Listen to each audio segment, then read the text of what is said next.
Hello students, welcome to MOS classes. आज हम 7th class math NCERT के chapter number 4 simple equations के basics को समझेंगे। इस वीडियो में हम आपको इस चैप्टर के सभी बेसिक कंसेप्ट्स बहुत आसान तरीके से और डिटेल में समझाएंगे। ये वीडियो आपके लिए बहुत इंपॉर्टेंट है स्टूडेंट्स, क्योंकि अगर आप इस वीडियो को अच्छे से देख लेते हैं, समझ लेते हैं, तो इस चैप्टर के क्वेश्चंस को सोल्व करना आपके लिए बहुत ईजी हो जाएगा। तो इस चैप्टर का नाम है सिंपल इक्वेशंस। तो सिंपल इक्वेशंस का मतलब क्या होता है, ये समझने से पहले हमें समझना होगा कि अलजेब्रिक एक्सप्रेशंस क्या होते हैं, क्योंकि अलजेब्रिक एक्सप्रेशन से ही इक्वेशंस बनती है।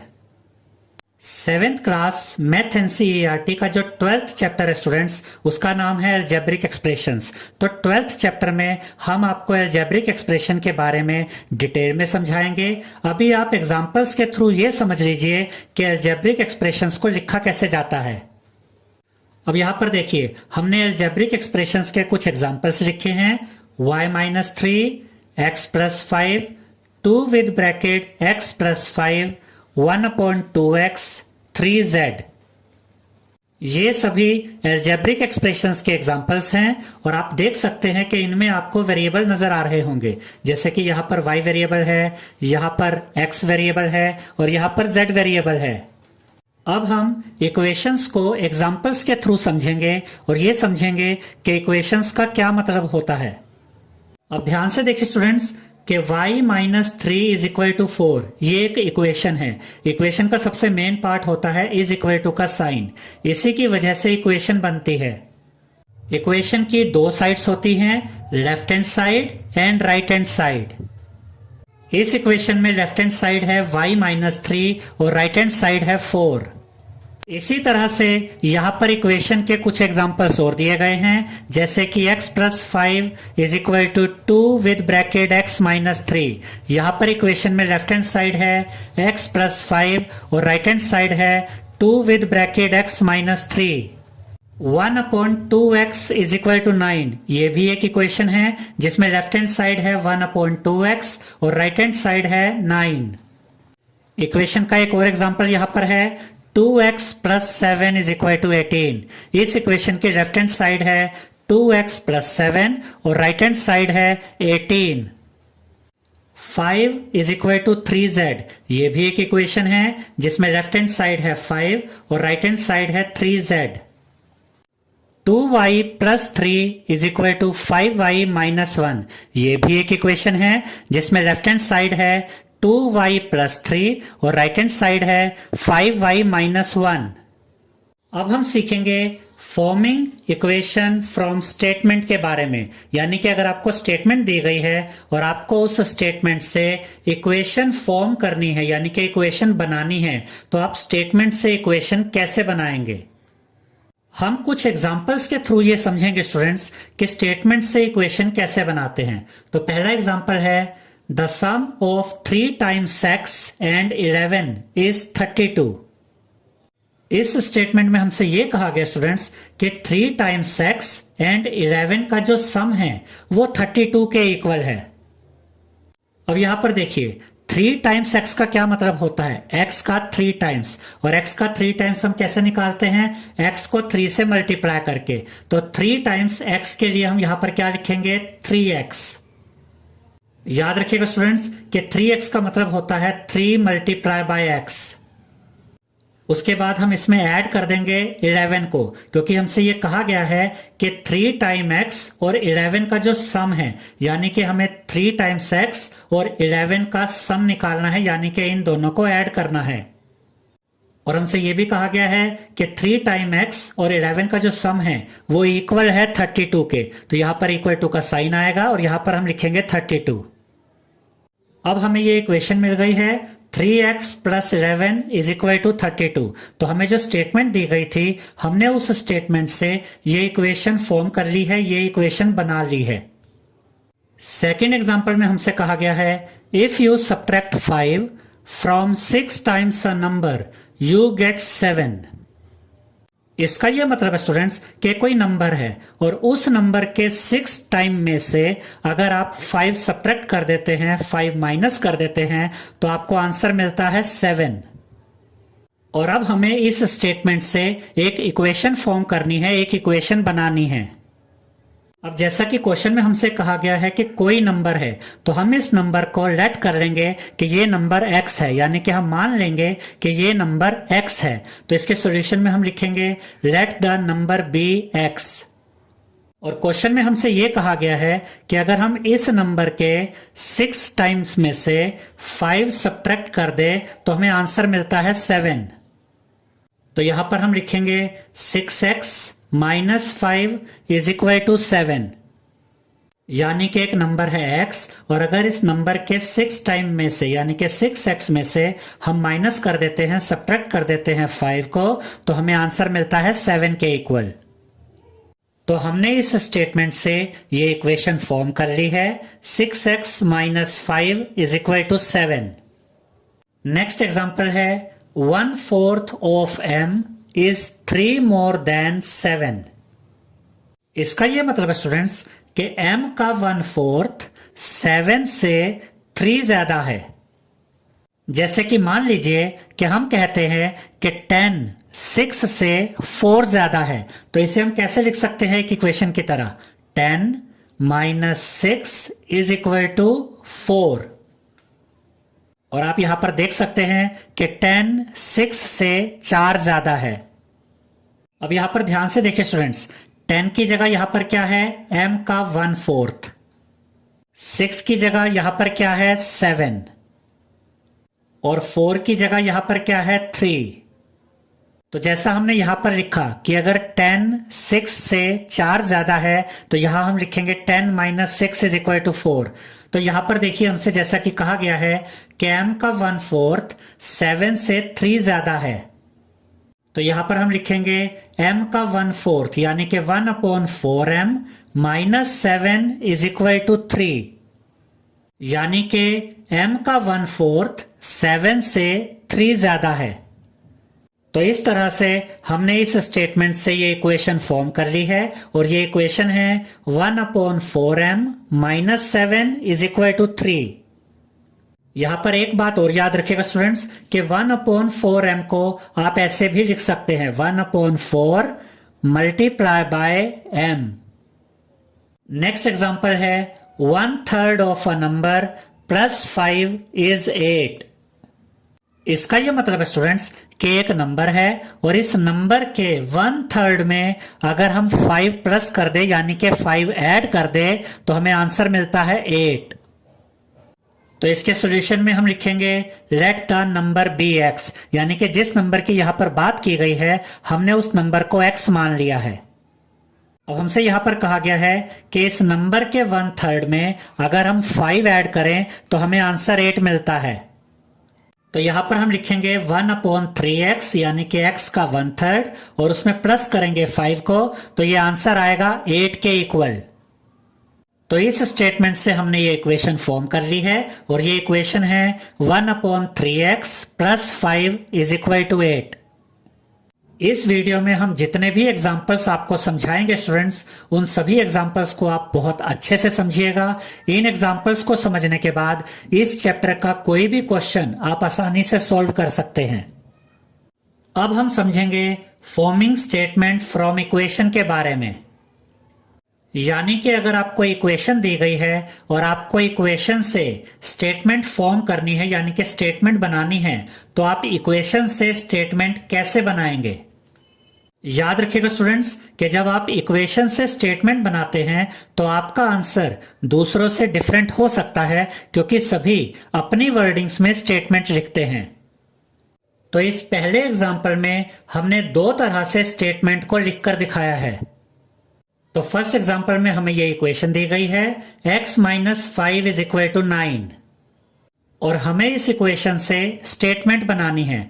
तो सबसे पहले हमने जो स्टेटमेंट बनाई है वो है taking away 5 from x gives 9। Taking away का मतलब होता है हटा देना, माइनस कर देना। तो इसका यह मतलब है कि अगर आप x में से 5 माइनस कर देते हैं तो आपको आंसर मिलता है 9। इसी स्टेटमेंट को आप इस तरीके से भी लिख सकते हैं, सब्ट्रैक्टिंग 5 फ्रॉम x गिव्स 9।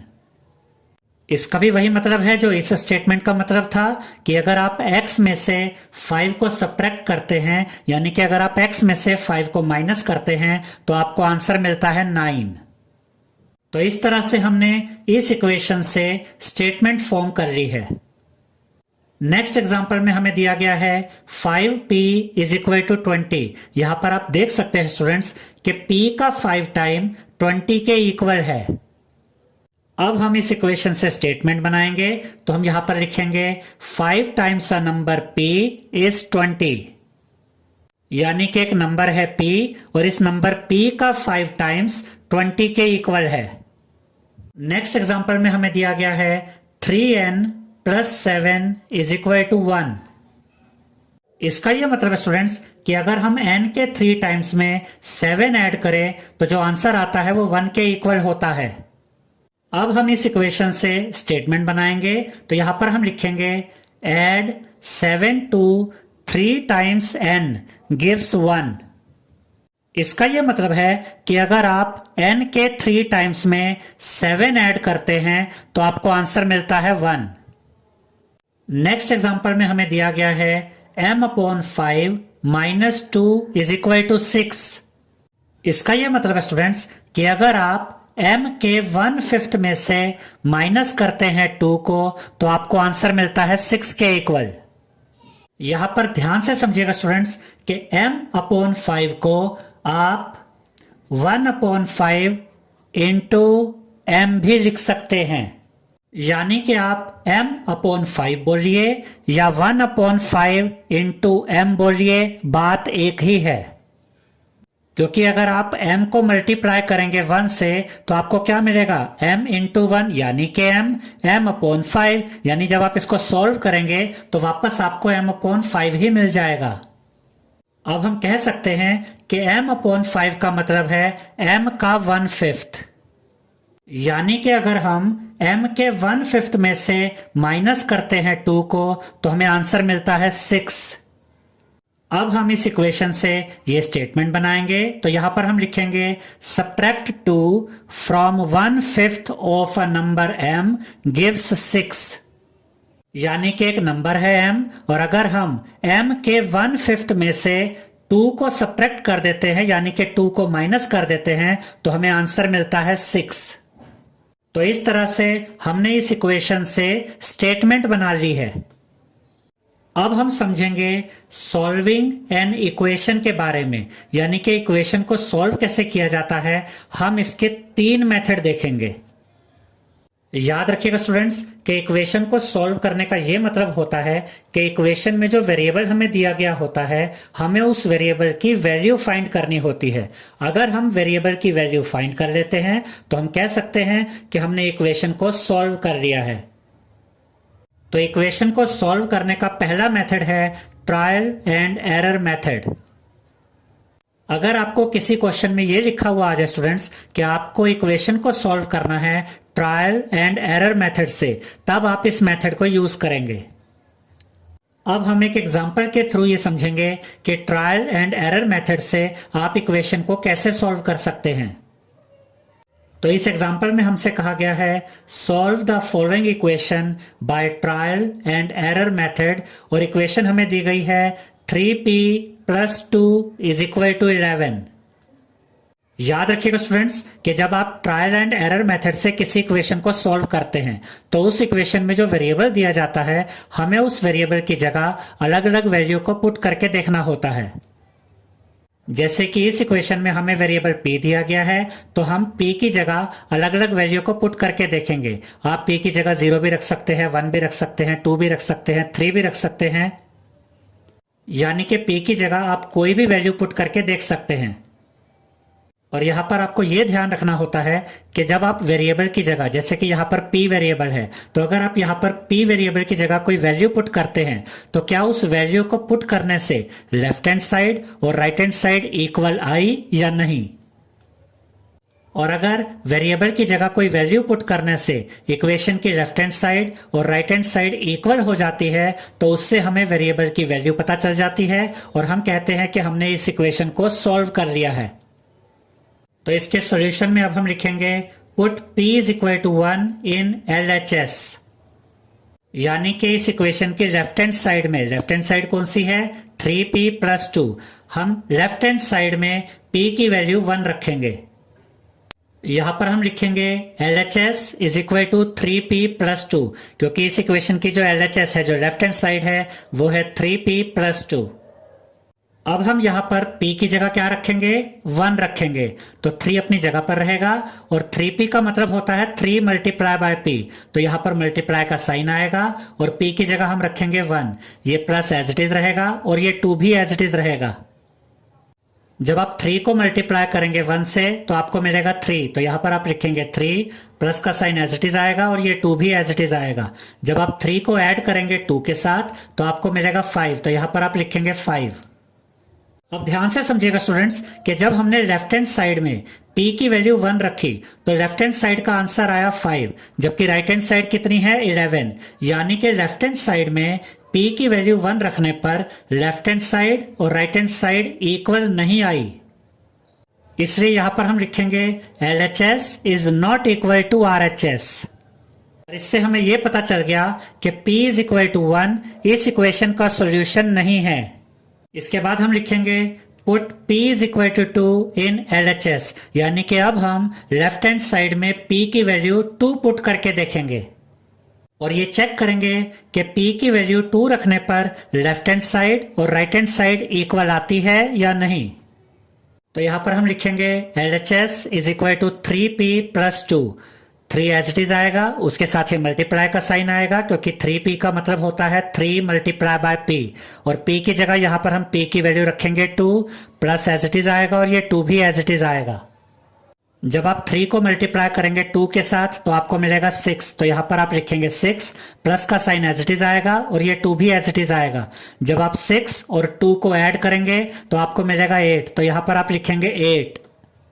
तो जब हमने लेफ्ट हैंड साइड में p की वैल्यू 2 रखी तो हमें आंसर मिला 8, जबकि राइट हैंड साइड में है 11। तो हम कह सकते हैं कि लेफ्ट हैंड साइड में p की वैल्यू 2 रखने पर लेफ्ट हैंड साइड और राइट हैंड साइड इक्वल नहीं आए, तो यहां पर हम लिखेंगे LHS is not equal to RHS, यानी कि p इज इक्वल टू 2 इस इक्वेशन का सॉल्यूशन नहीं है।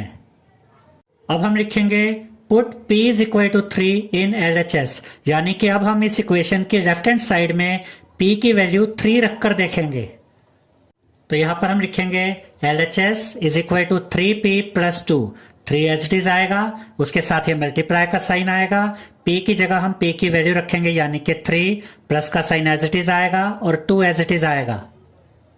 जब आप 3 को मल्टीप्लाई करेंगे 3 के साथ तो आपको मिलेगा 9, तो यहां पर आप लिखेंगे 9, प्लस का साइन एज इट इज आएगा और ये 2 एज इट इज आएगा। जब आप 9 और 2 को ऐड करेंगे तो आपको मिलेगा 11, तो यहां पर आप लिखेंगे 11। तो जब हमने लेफ्ट हैंड साइड में p की वैल्यू 3 रखी तो हमें लेफ्ट हैंड साइड का आंसर मिला 11 और राइट हैंड साइड भी 11 है, यानी कि लेफ्ट हैंड साइड और राइट हैंड साइड इक्वल आ गए हैं। तो यहां पर हम लिखेंगे LHS is equal to RHS, यानी कि left hand side is equal to right hand side. अब क्योंकि p की वैल्यू 3 रखने पर लेफ्ट हैंड साइड और राइट हैंड साइड इक्वल आ गए हैं तो हम कह सकते हैं कि p इज इक्वल टू 3 इस इक्वेशन का सॉल्यूशन है। तो यहां पर हम लिखेंगे therefore p is equal to 3 is the solution. और क्योंकि हमने वेरिएबल की वैल्यू फाइंड कर ली है तो हम कह सकते हैं कि हमने इस इक्वेशन को सॉल्व कर लिया है। आई होप स्टूडेंट्स कि आपको ट्रायल एंड एरर मेथड समझ आ गया होगा। अब हम इक्वेशन को सॉल्व करने का सेकंड मेथड समझेंगे। इक्वेशन को सॉल्व करने का सेकंड मेथड हम इस एग्जांपल के थ्रू समझेंगे। तो इस एग्जांपल में हमसे कहा गया है सॉल्व, और हमें ये इक्वेशन दी गई है x plus 3 is equal to 8। तो इसके सॉल्यूशन में सबसे पहले हम इस इक्वेशन को यहां पर एज इट इज लिख लेंगे x plus 3 is equal to 8। अब हमें इस इक्वेशन को सॉल्व करना है।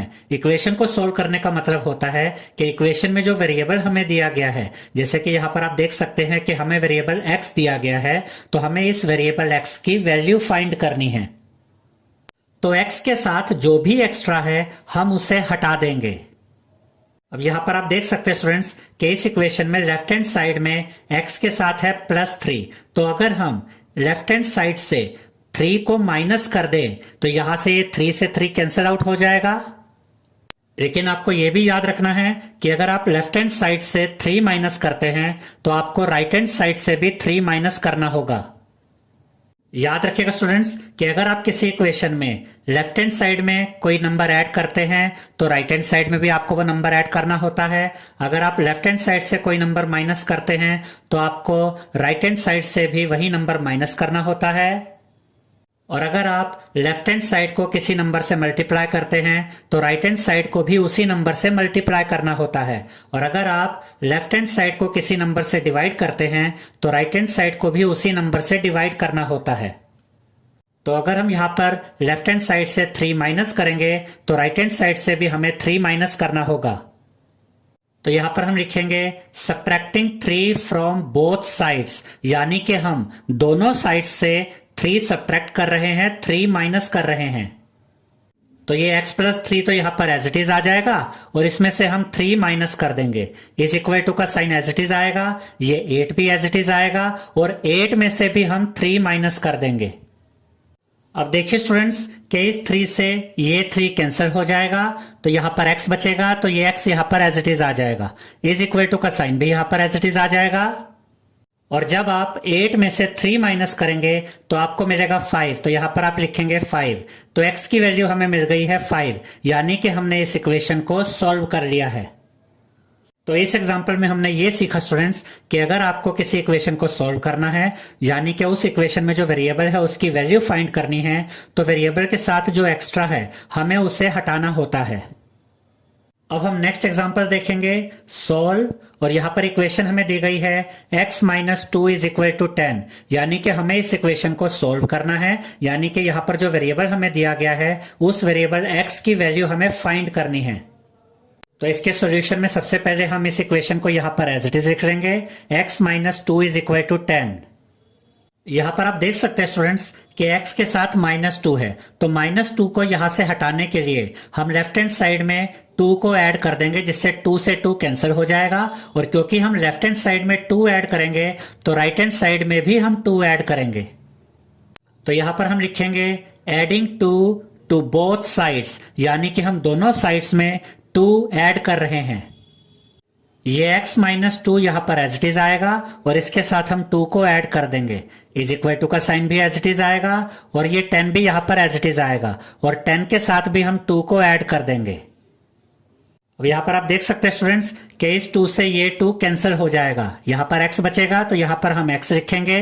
इज इक्वल टू का साइन यहां पर एज इट इज आएगा। जब आप 10 को 2 के साथ ऐड करेंगे तो आपको मिलेगा 12, तो यहां पर आप लिखेंगे 12। तो x की वैल्यू हमें मिल गई है 12, यानी कि हमने इस इक्वेशन को सॉल्व कर लिया है। नेक्स्ट एग्जांपल में हमसे कहा गया है सॉल्व, और यहां पर हमें इक्वेशन दी गई है 2p minus 1 is equal to 23। यहां पर आप देख सकते हैं स्टूडेंट्स कि p के साथ क्या एक्स्ट्रा है, p के साथ -1 भी एक्स्ट्रा है और 2 भी p के साथ मल्टीप्लाई में है, यानी कि p के साथ 2 भी एक्स्ट्रा है। तो हमें -1 को भी हटाना है और 2 को भी हटाना है। तो इसके सॉल्यूशन में सबसे पहले हम इस इक्वेशन को यहां पर एज इट इज लिख लेंगे 2p minus 1 is equal to 23। अब इस -1 को यहां से हटाने के लिए हम दोनों साइड में 1 को ऐड कर देंगे, जिससे 1 से 1 कैंसिल आउट हो जाएगा। तो यहां पर हम लिखेंगे एडिंग 1 टू बोथ साइड्स, यानी कि हम दोनों साइड्स में 1 ऐड कर रहे हैं। ये 2p माइनस 1 यहां पर एज इट इज आएगा और इसके साथ हम 1 को ऐड कर देंगे। इज इक्वल टू का साइन भी यहां पर एज इट इज आएगा, 23 भी एज इट इज आएगा और 23 के साथ भी हम 1 को ऐड कर देंगे। अब यहां पर आप देख सकते हैं स्टूडेंट्स कि 1 से 1 कैंसिल हो जाएगा, यहां पर बचेगा 2p, तो यहां पर हम लिखेंगे 2p। इज इक्वल टू का साइन यहां पर एज इट इज आएगा और जब आप 23 और 1 को ऐड करेंगे तो आपको मिलेगा 24, तो यहां पर आप लिखेंगे 24। अब यहां पर हमें मिल गया है 2p इज इक्वल टू 24। अब p के साथ क्या एक्स्ट्रा है, p के साथ 2 मल्टीप्लाई में है, तो हमें इस 2 को यहां से हटाना है। तो अगर हम 2p को 2 से डिवाइड कर देंगे तो 2 से 2 कैंसिल हो जाएगा, और अगर हम लेफ्ट हैंड साइड को 2 से डिवाइड कर रहे हैं तो राइट हैंड साइड को भी 2 से डिवाइड करेंगे। तो यहां पर हम लिखेंगे डिवाइडिंग बोथ साइड्स बाय 2, यानी कि हम दोनों साइड्स को 2 से डिवाइड कर रहे हैं। ये 2p यहां पर एज इट इज आ जाएगा और इसे हम डिवाइड करेंगे 2 से, इज इक्वल टू का साइन भी एज इट इज आएगा, 24 भी यहां पर एज इट इज रहेगा और 24 को भी हम डिवाइड करेंगे 2 से।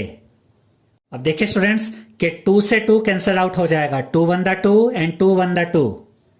अब यहां पर आप देख सकते हैं कि 24 और 2 को आपस में सोल्व किया जा सकता है क्योंकि ये दोनों नंबर्स 2 की टेबल में आते हैं, तो हम इन दोनों नंबर्स को 2 से काटेंगे। देखिए 2 1 द 2 और यहां पर देखिए 2 1 द 2, ये 4 बचा, 2 2 द 4, यानी कि जब हमने 24 को 2 से डिवाइड किया तो हमें मिला 12। अब यहां पर बचा p, तो p यहां पर एज इट इज आ जाएगा, इज इक्वल टू का साइन भी एज इट इज आएगा। यहां पर बचा 12, तो यहां पर हम लिखेंगे 12, तो p की वैल्यू हमें मिल गई है 12, यानी कि हमने इस इक्वेशन को सॉल्व कर लिया है। नेक्स्ट एग्जांपल में हमसे कहा गया है सॉल्व, और यहां पर हमें इक्वेशन दी गई है 3n + 7 इज इक्वल टू 25, यानी कि हमें इस इक्वेशन को सॉल्व करना है। तो इसके सॉल्यूशन में हम इस इक्वेशन को यहां पर एज इट इज लिख लेंगे, 3n + 7 इज इक्वल टू 25। अब ध्यान से देखिए स्टूडेंट्स कि यहां पर वेरिएबल है n के अलावा यहां पर क्या एक्स्ट्रा है, एक तो +7 और एक 3 जो कि n के साथ मल्टीप्लाई में है। तो एक तो हमें यहां से इस +7 को हटाना है और एक इस 3 को हटाना है। तो यहां पर हम लिखेंगे सब्ट्रैक्टिंग 7 फ्रॉम बोथ साइड्स, यानी कि हम दोनों साइड से 7 को सब्ट्रैक्ट कर रहे हैं, माइनस कर रहे हैं। 3n + 7 यहां पर एज इट इज आ जाएगा और इसमें से हम 7 को सब्ट्रैक्ट कर देंगे, यानी कि माइनस कर देंगे। इज इक्वल टू का साइन यहां पर एज इट इज आएगा, 25 भी यहां पर एज इट इज आएगा और 25 में से भी हम 7 को सब्ट्रैक्ट कर देंगे, यानी कि 7 को माइनस कर देंगे। अब ध्यान से देखिए स्टूडेंट्स कि ये 7 और ये 7 आपस में कैंसिल हो जाएंगे। यहां पर बचा 3n, तो ये 3n यहां पर एज इट इज आ जाएगा, इज इक्वल टू का साइन भी एज इट इज आएगा और 25 में से जब आप 7 को माइनस करेंगे तो आपको मिलेगा 18, तो यहां पर आप लिखेंगे 18। तो यहां पर अब हमें मिल गया है 3n इज इक्वल टू 18। अब हमें इस 3 को यहां से हटाना है और 3 n के साथ मल्टीप्लाई में है, तो हम लेफ्ट हैंड साइड को भी 3 से डिवाइड कर देंगे जिससे कि 3 से 3 कट जाएगा और राइट हैंड साइड को भी 3 से डिवाइड करेंगे। तो यहां पर हम लिखेंगे डिवाइडिंग बोथ साइड्स बाय 3, यानी कि हम दोनों साइड्स को 3 से डिवाइड कर रहे हैं। ये 3n यहां पर एज इट इज आ जाएगा और इसे हम 3 से डिवाइड कर देंगे, इज इक्वल टू का साइन भी एज इट इज आएगा। ये 18 भी यहां पर एज इट इज आ जाएगा और 18 को भी हम 3 से डिवाइड कर देंगे। अब ध्यान से देखिए स्टूडेंट्स कि ये 3 और ये 3 आपस में कैंसिल आउट हो जाएंगे, 3 1 द 3 एंड 3 1 द 3। यहां पर आप देख सकते हैं कि 18 और 3 को आपस में सोल्व किया जा सकता है क्योंकि ये दोनों ही नंबर्स 3 की टेबल में आते हैं, तो हम इन दोनों नंबर्स को 3 से काटेंगे। देखिए 3 1 द 3 एंड 3 6 द 18। यहां पर बचा n, तो ये n यहां पर एज इट इज आ जाएगा, इज इक्वल टू का साइन भी एज इट इज आएगा। यहां पर बचा 6, तो यहां पर ये 6 एज इट इज आ जाएगा। तो n की वैल्यू हमें मिल गई है 6, यानी कि हमने इस इक्वेशन को सोल्व कर लिया है। इक्वेशन को सोल्व करने का थर्ड मेथड है ट्रांसपोजिंग मेथड। ट्रांसपोजिंग मेथड में हम किसी वैल्यू को लेफ्ट हैंड साइड से राइट हैंड साइड में लेकर जा सकते हैं और राइट हैंड साइड से लेफ्ट हैंड साइड में भी लेकर आ सकते हैं। ट्रांसपोजिंग मेथड को हम एग्जांपल्स के थ्रू समझेंगे। तो इस एग्जांपल में हमसे कहा गया है सॉल्व और हमें ये इक्वेशन दी गई है x + 3 इज इक्वल टू 8। तो इसके सॉल्यूशन में हम इस इक्वेशन को यहां पर एज इट इज लिख लेंगे, x + 3 इज इक्वल टू 8 और हमें इस इक्वेशन को सॉल्व करना है, यानी कि हमें इस वेरिएबल x की वैल्यू फाइंड करनी है। तो ये x तो यहां पर एज इट इज आएगा, ये इज इक्वल टू का साइन भी यहां पर एज इट इज आएगा, 8 भी अपनी जगह पर रहेगा और इस +3 को जब हम लेफ्ट हैंड साइड से राइट हैंड साइड में लेकर आएंगे तो यहां पर आकर ये -3 हो जाएगा। ये x यहां पर एज इट इज आएगा, इज इक्वल टू का साइन भी एज इट इज आएगा और जब आप 8 में से 3 को माइनस करेंगे तो आपको मिलेगा 5, तो यहां पर आप लिखेंगे 5। तो x की वैल्यू हमें मिल गई है 5, यानी कि हमने इस इक्वेशन को सॉल्व कर लिया है। और इस इक्वेशन को सॉल्व करने के लिए हमने +3 की साइड को चेंज किया जिससे कि हमें x की वैल्यू मिल गई। इसी मेथड को ट्रांसपोजिंग मेथड कहते हैं। नेक्स्ट एग्जांपल में हमसे कहा गया है सॉल्व और हमें यहां पर इक्वेशन दी गई है x - 2 is equal to 10।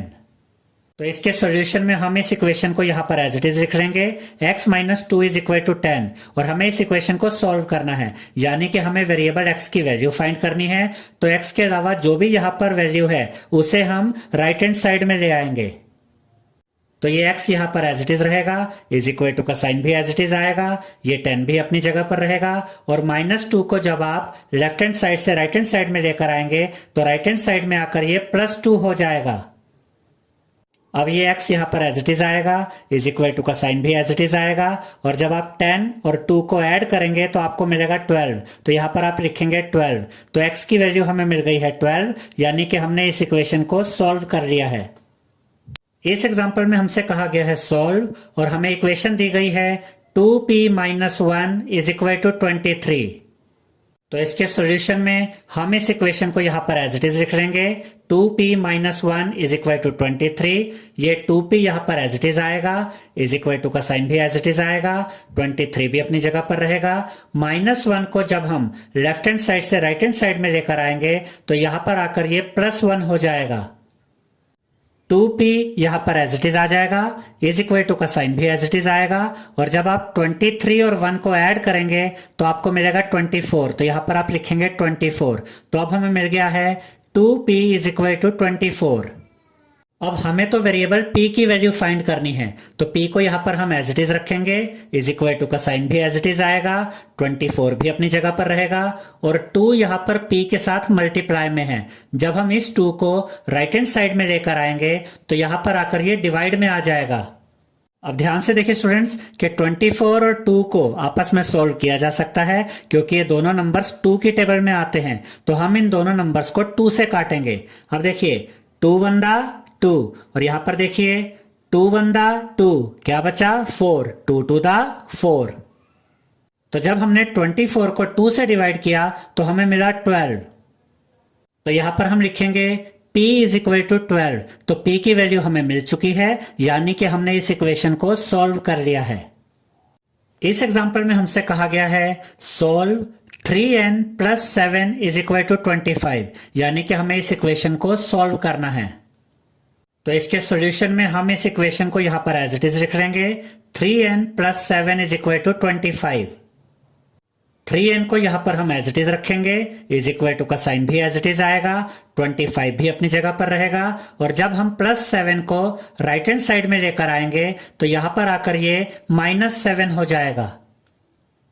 3n यहां पर एज इट इज आएगा, इज इक्वल टू का साइन भी एज इट इज आएगा। जब आप 25 में से माइनस करेंगे 7 को तो आपको मिलेगा 18। तो यहां पर आप लिखेंगे 18।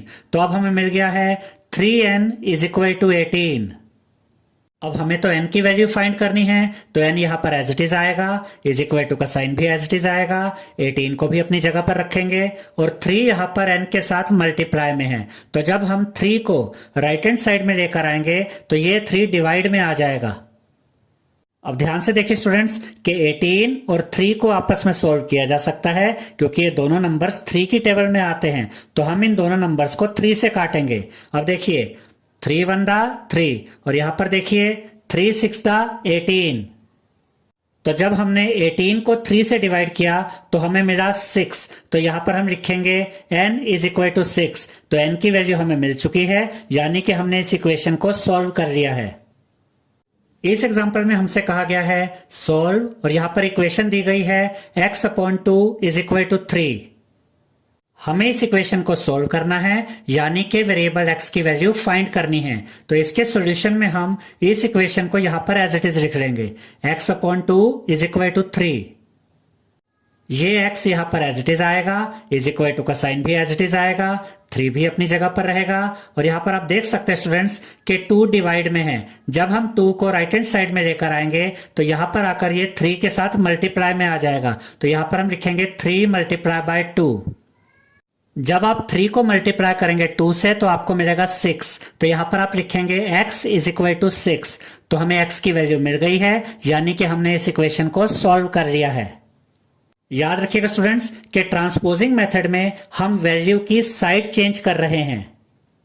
अब हम चैप्टर 4 की बेसिक वीडियो का लास्ट एग्जाम्पल देखेंगे। इस एग्जाम्पल में हमसे कहा गया है सॉल्व, और यहां पर हमें इक्वेशन दी गई है 4 विद ब्रैकेट m + 3 = 16, और हमें इस इक्वेशन को सॉल्व करना है। यानी कि इस इक्वेशन में हमें जो वेरिएबल दिया गया है, जैसा कि यहां पर आप देख सकते हैं कि हमें वेरिएबल m दिया गया है, हमें इस वेरिएबल m की वैल्यू फाइंड करनी है। तो इसके सॉल्यूशन में सबसे पहले हम इस इक्वेशन को यहां पर एज इट इज लिख लेंगे 4 विद ब्रैकेट m + 3 = 16। अब ध्यान से देखिए स्टूडेंट्स कि ये 4 m के साथ भी मल्टीप्लाई होगा और 3 के साथ भी मल्टीप्लाई होगा। जब आप पॉजिटिव 4 को पॉजिटिव m के साथ मल्टीप्लाई करेंगे तो आपको मिलेगा पॉजिटिव 4m, तो यहां पर आप लिखेंगे 4m। और जब आप पॉजिटिव 4 को पॉजिटिव 3 के साथ मल्टीप्लाई करेंगे तो आपको मिलेगा पॉजिटिव 12, तो यहां पर आप लिखेंगे +12। ये = का साइन यहां पर एज इट इज आएगा और ये 16 भी यहां पर एज इट इज आएगा। अब हम 4m को यहां पर एज इट इज रखेंगे, = का साइन भी यहां पर एज इट इज आएगा, 16 भी अपनी जगह पर रहेगा, और +12 को जब हम राइट हैंड साइड में लेकर आएंगे तो यहां पर आकर ये -12 हो जाएगा। ये 4m यहां पर एज इट इज आएगा, = का साइन भी एज इट इज आएगा, और जब आप 16 में से माइनस करेंगे 12 को तो आपको मिलेगा 4, तो यहां पर आप लिखेंगे 4। अब हमें तो m की वैल्यू फाइंड करनी है, तो m को यहां पर हम एज इट इज लिखेंगे, = का साइन भी एज इट इज आएगा, ये 4 भी अपनी जगह पर रहेगा, और ये 4 यहां पर m के साथ मल्टीप्लाई में है। तो जब हम इस 4 को राइट हैंड साइड में लेकर आएंगे तो यहां पर आकर ये 4 डिवाइड में आ जाएगा, और जब आप 4 को 4 से डिवाइड करेंगे तो आपको मिलेगा 1। देखिए 4 × 1 = 4 एंड 4 × 1 = 4, तो यहां पर आप लिखेंगे m = 1। तो हमें m की वैल्यू मिल गई है, यानी कि हमने इस इक्वेशन को सॉल्व कर लिया है। आई होप स्टूडेंट्स आपको हमारा ये वीडियो पसंद आया होगा। अगर आपको हमारा ये वीडियो पसंद आया है तो इसे लाइक, शेयर और सब्सक्राइब कीजिए। Thank you.